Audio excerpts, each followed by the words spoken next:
I made ChatGPT my brainstorming buddy. Can you tell me in the chat, hey, chat, listen up, who loves ChatGPT? Because I need to know.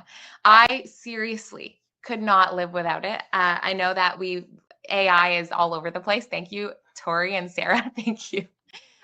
We all love ChatGPT, and especially as small marketing teams, we have to be tapping into AI to help us move fast, especially in social.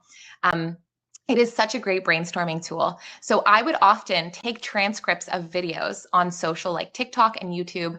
I would tap in my audience's pain points and I would go, this is what I would do. So I'd look at a TikTok video that I found entertaining. I would take that transcript using like a transcript AI, take the transcript, put into ChatGPT and say, these are my audiences, and this is how I want to be targeting my audience pain points. Help me make a script like this TikTok video, and then help me formulate it for my ICP.